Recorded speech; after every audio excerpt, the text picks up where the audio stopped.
Hello বন্ধুরা, দেখতেই পাচ্ছ আমরা বেরিয়ে গেছি। তা এই ভিডিওটা আমি শ্যুট করেছিলাম পয়লা বৈশাখের দিন। আর আমরা কোথায় এসেছি দেখতেই পাচ্ছ। আমার ব্লগ যারা দেখো তারা জানতেই পারবে আমি কোথায় আসি প্রত্যেক বছর।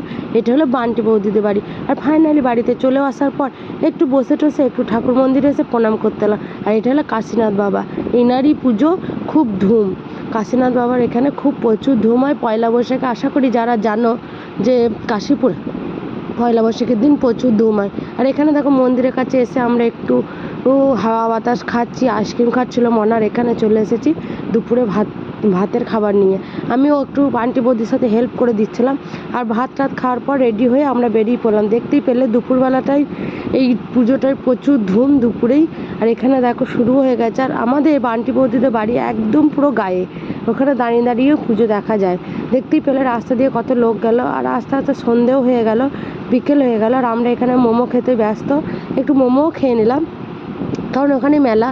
আর এইটা বলি, তার পরের দিন জলখাবার মেলা, সবাই না ভিজে ভাত নিয়ে বসেছি। ভিজে ভাত গরমকালে মজায় খেতেই আলাদা।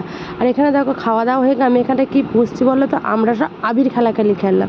তাই দেখলাম বান্টি বৌদি কাজে ব্যস্ত, আমি একটু মুছে দিই। আর এখানে দেখো বান্টি বৌদি জোর জুলুম করছে, থাকো থাকো করে। আমরা না থাকা হবে না। আর এখানে খেতেও বসে গেছে। আর ফাইনালি আমরা চলেও এসেছি যেখানে আসার। আমি বলি এটা আমার বাপের বাড়ি। আমাদেরও বাপের বাড়ি পুজো ছিল তার পরের দিনকে, তাই আমাকে আসতেই হতো। আর এই দেখো রামু ছানি খাচ্ছিলো, মানে খড় খাচ্ছিলো। আর এটাকে একে কেটে ফেলবে। আর এই পাঁটাটা আমাদের বলি হয়।